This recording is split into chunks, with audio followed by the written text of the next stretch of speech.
Hello, and welcome to our cottage garden. I am so excited about today's video because I know how much you all love when I talk about apothecary gardening or physic gardens. And so today we are going to be doing a whole entire video dedicated to tea.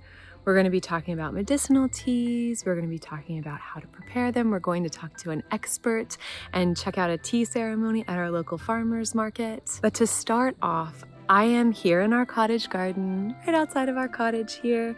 It's autumn in Vermont. It's so gorgeous.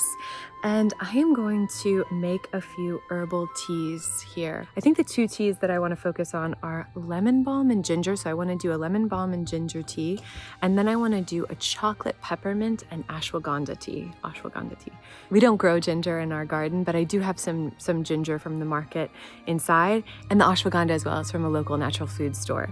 So I just wanted to kind of walk around with you. I'm gonna grab a basket and some shears, some little secateurs, so we can go ahead and start harvesting some of our lemon balm. I love the garden this time of year. Everything's so full.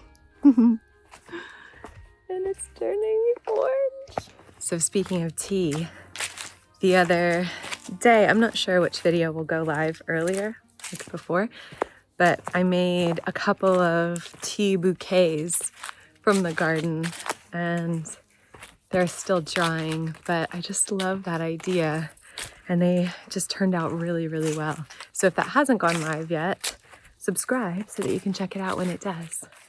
Look at the colors. Okay, so I have lots of lemon balm here in our English sunken garden. So I think this is where I'm gonna start. So lemon balm is this one here. It's a perennial herb. It grows really, really well for us. It's a fantastic one for new beginners to apothecary gardens. It's great, very calming, soothes the nervous system. It's a wonderful tea that I like to add in, a plant that I like to add in for any medicinal tea blends. It's just got a really nice, well-balanced energy to it. I can also drink a tea with lemon balm in it early in the day, and it doesn't make you tired in the same way that nervines like, lavender, chamomile in the day might make you a little sleepy. This doesn't have that sort of like narcotic effect to it, but it is really, really relaxing. So I'm gonna go ahead and just cut some of this, particularly some of the leaves at the base.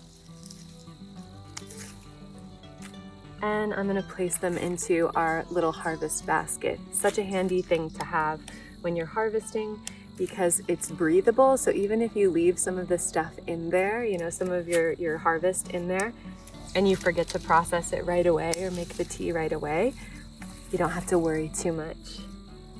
It's not gonna, get moldy or something. Now with lemon balm, you do kind of want to get leaves that have not yet bolted. It's going to change it a little bit, but it should be okay.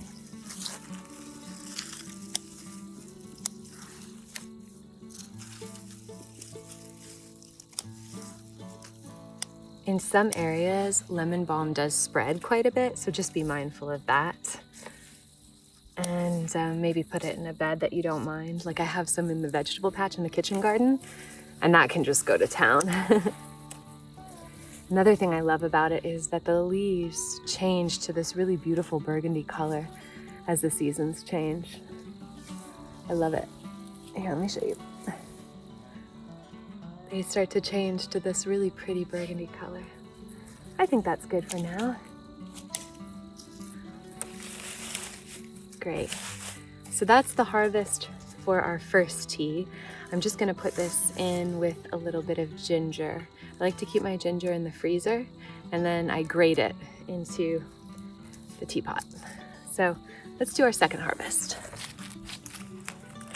I absolutely love all the salvias in this border.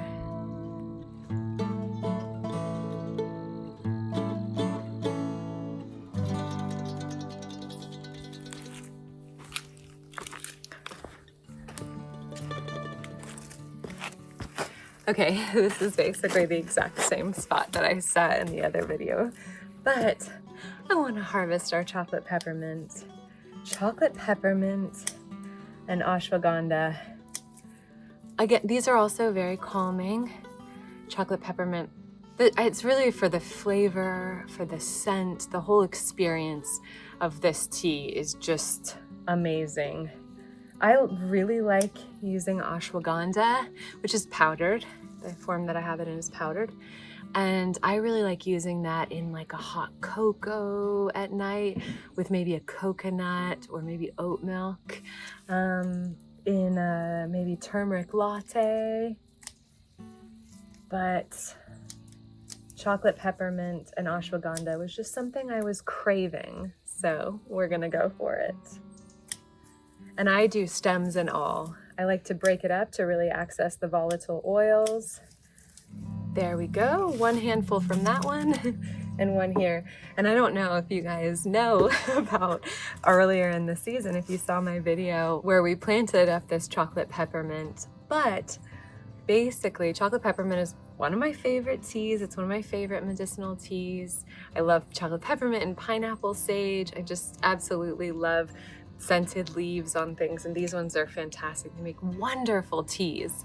So when I was going around this year looking for chocolate peppermint at our local nurseries and growers, they didn't have any anywhere. I couldn't find them at farmers markets. We couldn't find them anywhere. And then I was walking around in the kitchen garden. I grow it every year. I was walking around in the kitchen garden, and in the grass of the kitchen garden, in between the beds, I just noticed that there was a new plant kind of coming up in the grass. And if you're a gardener, you know, never plant mint in ground. Always keep it in pots because it's gonna spread. And even though we had it in pots last year in the kitchen garden, it kind of squirreled its way and snaked its way down and around, and it ended up taking root and it overwintered. And this spring we had chocolate peppermint growing.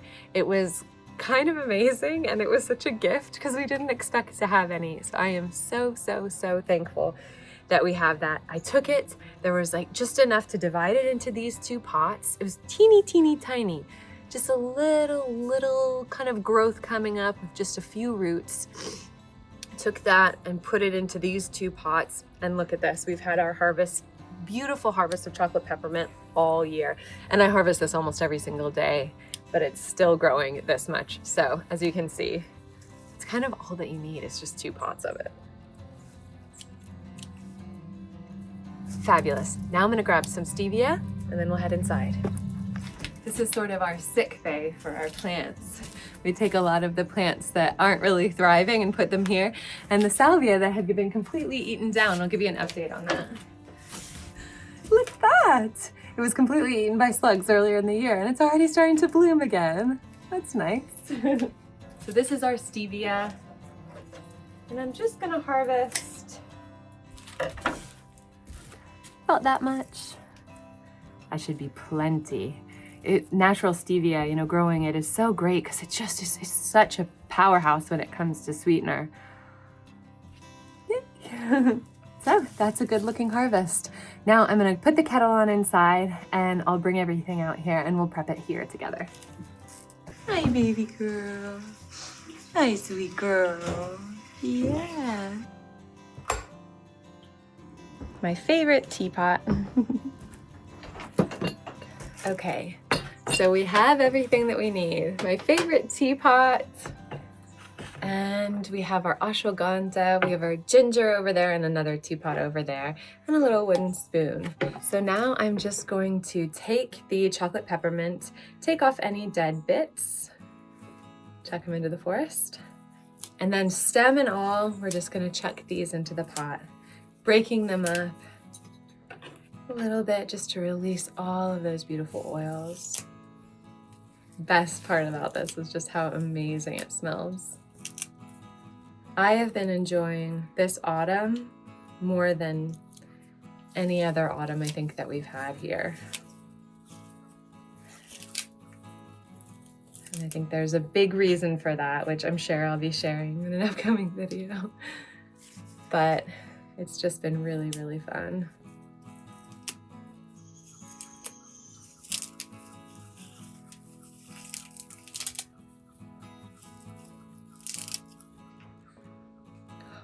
you guys. It's like overwhelming how potent it is. It's amazing. Ah. I'm gonna take some of this stevia for this one, and we'll use some stevia in the other one as well. It's just a few leaves, you don't need many, and again, breaking them up.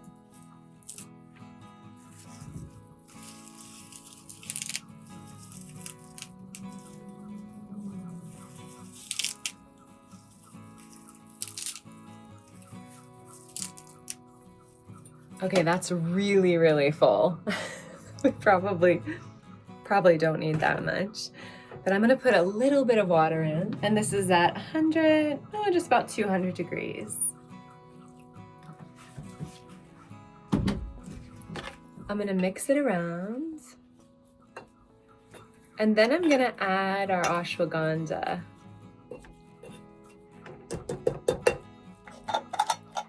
So just keep it in a little jar, always with the date on it. And it's just this powder. And so I'm probably just gonna use about 2 teaspoons.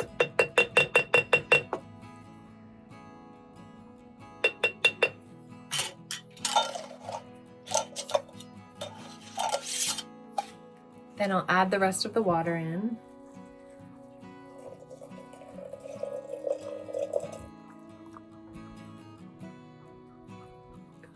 So good.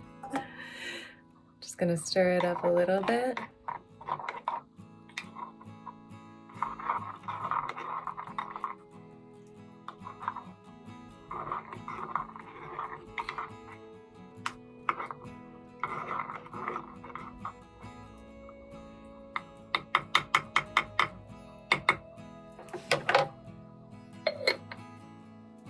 And we'll let that steep. Now our second tea, our lemon ginger tea, with this beautiful teapot. I got this from a flea market in Los Angeles when I lived there. But this is a hefty one. It's a large vessel. So I'm gonna take our lemon balm and we're gonna chuck it in here again with our stevia. But one thing that I wanted to mention is that this way of creating medicinal tea blends, I learned from a local herbalist. And so tea ceremonies and making tea infusions and doing kind of different medicinal herbalism practices can be very different from tea ceremonies that you see in China or Japan. And this is the way that I love to do it. But it's always fun to learn new ways of working with tea and creating wonderful tea blends. I traveled around China for about 6 weeks, maybe a decade ago or something. I traveled all around the country by myself. It was such an amazing time. And so beautiful. The Huangshan Mountains, Guilin, and going to the Li River, seeing the Karst Mountains. It was just so amazing, and I just really loved it. I loved the language. 你好吗？我很好，你呢？我少见。过去。没关系。I just really loved my experience there. And when I was in Beijing, I went to a tea ceremony, traditional tea ceremony, and that was a really fantastic experience. It was so interesting learning about it. And I had the tea that blossoms in the cup. And they gave me a bunch of it to take home, and I treasured it for years. And I just couldn't think of a good time to use it because I just loved it so much. And I think I finally just used it on a Tuesday. Made a magical moment in the middle of the week. But I think there is just something so special about tea.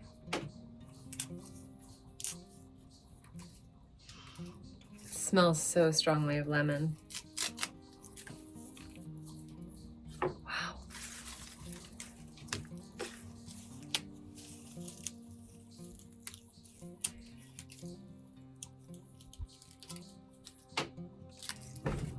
So here's the ginger, and I'm just going to be taking about a knuckle's worth here.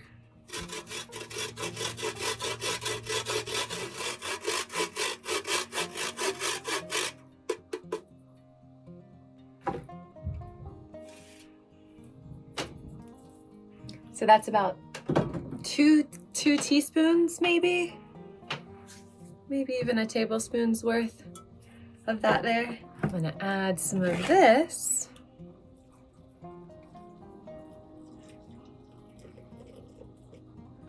I'll stir it around a little bit.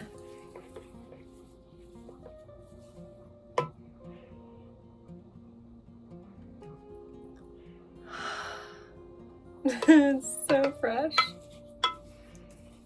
Wow. That is amazing.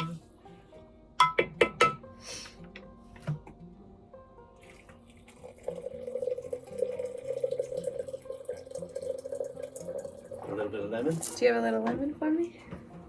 I do. Nice. Thank you. Okay. It's about a tablespoon of lemon juice. Can I smell it? Oh, It's good, right? that's magical. So fresh. Mm-hmm. This is going to be very calming, anti-inflammatory. This is going to just be a really nice one. Great for digestion as well. Both of these actually are going to be good for digestion. This is a great time of day for this too. Mm-hmm. Especially this time of year. Yeah. You want some warming herbal tea. Okay, so those are all done. Now, I think I might wait until tomorrow.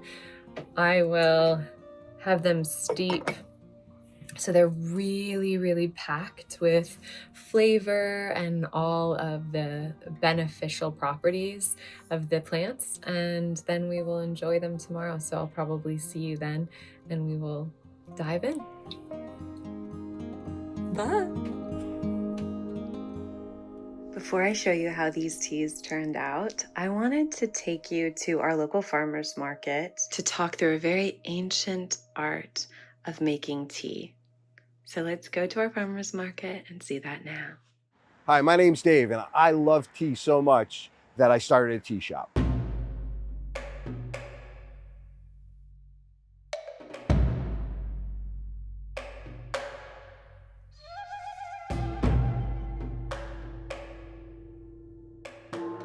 Tea is something that's thousands of years old. Let's start there. And so where tea comes from, in particular, where we get our tea is some of the origins of tea. It's in the Yunnan provinces or Fujian provinces in China. And there are certain conditions there that allow tea to grow there and a uniqueness about them that make it really special. So on top of the fact that, you know, there's 380 different types of tea trees out there, different varieties, the ones that we're dealing with are loose leaf. They're leaf prepared, and they come from a couple different kinds of tea trees or bushes, and it's really how it's prepared. There's different kinds of made by different masters, but how they roast it, how they prepare it really is what defines that tea. So let's take a look at a couple of different teas. The first tea that I want to show you is a white tea.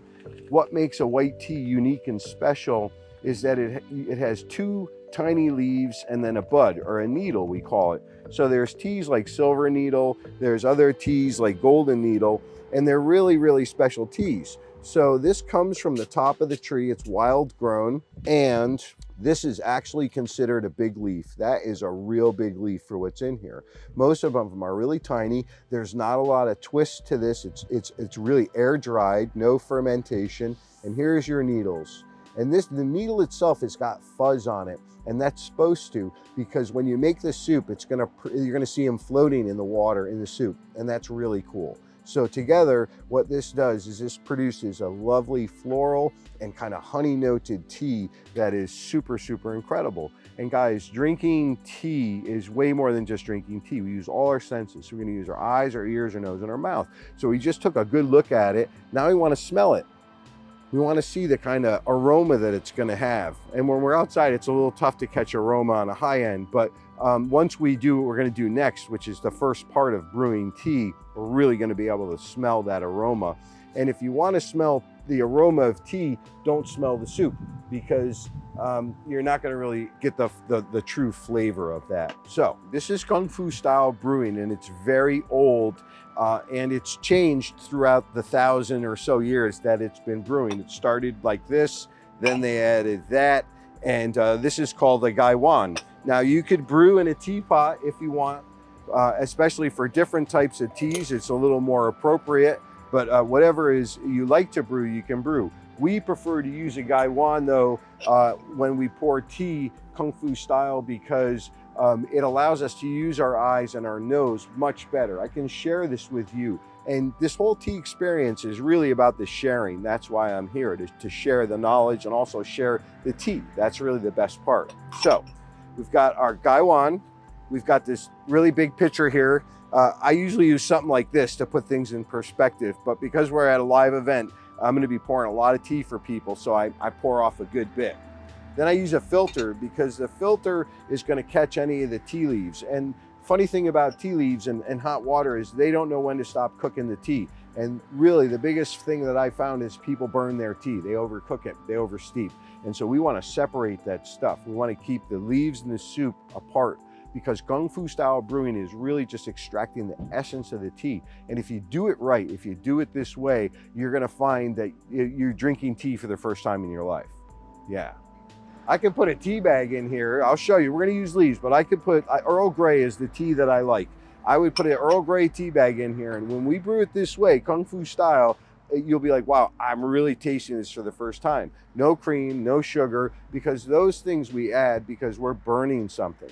And we're gonna avoid that now. So a couple things go into play. The first thing that goes into play is temperature of your water. And we want anywhere between 200 to 205. When we start this process, you know, the master who prepared these tea leaves, they picked them, then they dried them, and then they took care of them before they put them in the bag. So we have to kind of reactivate it. We're gonna awaken it up essentially. So what we're gonna do with the gaiwan is we're gonna create a sauna. Any device, a gaiwan, teapot, a quick pot, it's your tool, it's your tea tool. So we're gonna create a sauna because we gotta get the tea to open up a little bit. Just imagine, like, if you were to get in a sauna, your pores open up and you start sweating. Well, the tea doesn't sweat, because it shouldn't, because it's dry, but it's definitely gonna open up. So when we start to extract this very fast process, we are gonna get the essence. So this is a really important step that we don't wanna miss. What I'm gonna do now is I'm gonna pour the water off, and I'm gonna quickly add the tea leaves so I don't let the heat escape. And then I'm gonna do my signature deal. Shake, shake, shake, shake, shake, shake, shake your gaiwan. Why do we do that? We're stirring it up, right? This is very hot right now. When you hold the gaiwan, you wanna hold it from the side because the heat radiates downward. By holding on the edge, no problem. So now it's kind of opening up, right? The flavor, the essence is coming out of here, really getting it ready for the brewing that we're getting ready to do. So, because this is a shared experience, we would then start to use our nose and our eyes in this part of the experience. So come on a little closer, and I'm gonna open this up for you, and then you would get your nose in there, and you would smell like it's like going in the woods in the springtime after it rained, and you step on some branches, and it's got some light floral notes. And we're looking at the tea leaves that they're starting to open up and change a little color. And it's got a little bit of honeyness to it. And this is an important part because we want to make sure what we're drinking that we're connected to. It's really super important. Get rid of the tea bags. That's the first thing. We're helping you take control of your tea again because it's very important. You want to be able to control it. So now my kettle is totally nice and hot. So the process is ready to begin with brewing. So I take my water and I put it around the side of the gaiwan. I don't pour it onto the leaves, and then I put my lid on it, and then I pour off, because we're done. That's brewed.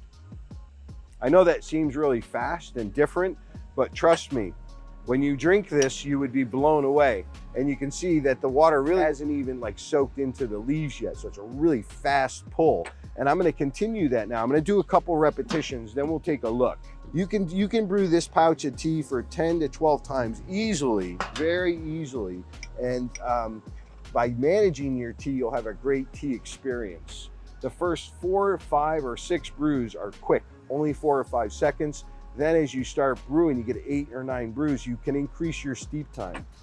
Again, take a look at that. Now it's really starting to open up, and I'll add the water on this side to naturally stir it around. And again, you don't want to, especially with a white tea, try not to add it onto you really want to get it around the rim and have it reach the tea leaf that way, not directly.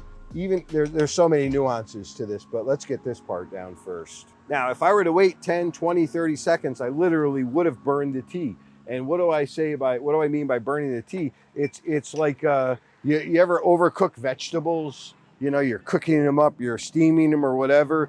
And if you overcook them, they get mushy. They start to lose their flavor. They most certainly lose their nutritional value and anything that benefits from that. And in some cases, it could get burned, and it would taste horrible. So we want to avoid that by doing this style brewing. And I'm going to stop here. So when I stop here, to help manage your tea so you have a great experience with it, what I'm doing now is making sure I get all the water out of this gaiwan, because at a couple hundred degrees, again, I try to stop cooking, stop, it never listens. So I have to pour it out, okay? This is where the human intervention comes into play, and we drain it out. See, there's still enough, that's enough to ruin the tea. All right, so then what I would do is I'd uncover this. It's still very, very hot. And I just get it off from the bottom, because the hottest part's down here. You can see the steam coming off of there. It's beautiful, beautiful, nice leaves, absolutely gorgeous. This is a supreme quality white tea for sure. Then once I let that cool down for a little while, I'll cover it, and then I can go back to it and continue brewing where I left off. But you got to try some of this tea. And tea's great at all different temps, hot, cold. I mean, look at that soup. It's gorgeous soup, okay? This is golden color. Very, very nice color. That's what we call tea, by the way. It's called soup. Nice golden ambery color. It just produces this lovely floral, very subtle floral, but honey noted tea that's great hot or cold. You can add flowers to this. You could add fruit to this. It's really a great base tea to start with. Doesn't have a lot of caffeine, so it's not a super strong tea that way. You can drink it any time of the day, and we highly recommend it. That's where we're at. So this one's for you. Now you're gonna wanna slurp that. That's the way you drink hot tea. You kind of drink it like there's a straw with no straw. This tastes great. A lot of people ask, is there sweeteners or anything, or what's in it? You know, and I love it because it's great. It's an easy sell. And it's not that I'm trying to sell it. I'm trying to help people get on the right path. Take control of your tea. Understand the qualities and properties of tea and how to brew it, because really that's the difference. So this one is a little different. This is a roasted rock tea, and it's incredible. This is cinnamon rock. There's no rocks or cinnamon in there, but what is in there is a beautiful cup of tea waiting to get made. It's got roasted caramely notes, floral, but I think it's actually fruity. The smell of it is just incredible. You got a medium leaf here, and it's called a rock tea because where this grows in the Wuyi Mountains, just a little more rocky, and the trees and the tea leaves in that area are a little different. And so it's a rock tea. The smell of it is incredible. It's got a nice roasted, caramely, light floral aroma smell to it. And that's really gonna let you know what you're gonna get when you drink it. This soup is gorgeous. It's almost coffee level, and it really is nice. Beautiful, beautiful soup. Nice. Really nice roasted flavor. Florally, I like it. So the owner of the farm says, oh, you like the cinnamon rock? I'm like, yeah, it's fruity. She says, oh, it's florally. I said, okay, all right, I get it. It's somewhere in between florally and fruity. Now, when I keep brewing this, it's going to change and it's going to start to profile differently. The bold fruitiness goes away and it gets a little spicy. And then I can brew this, wow, I can smell it right here. It's awesome. I can brew this tea 13 times easily. And so as I get to 10, 11, 12, I start steeping it for 40 seconds, a little bit longer, because I want that liquor to kind of still extract the right amount of essence.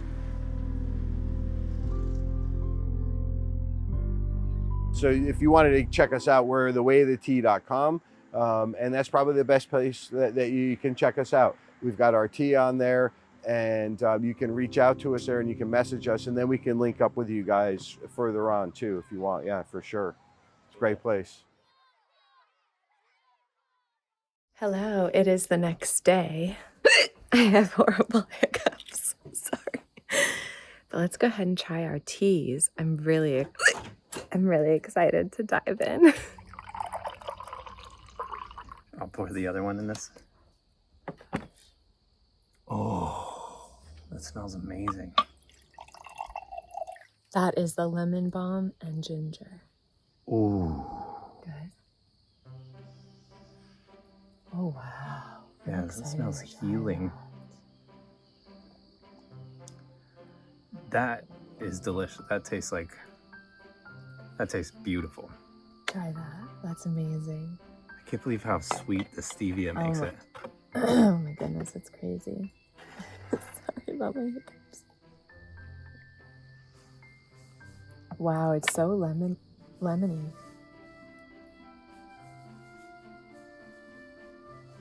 Oh my gosh, I love that. Yeah. Wow, it's just so good. I would buy this. Yeah, I would buy both of these. definitely. You remember in France, we had that mint tea? Yeah, it does taste like Yeah. that. It's absolutely delicious. This one's a little bit darker, the lemon balm. They both have kind of a honey color. Fantastic final harvest of the year. 10 out of 10 would recommend both of these recipes. Delicious.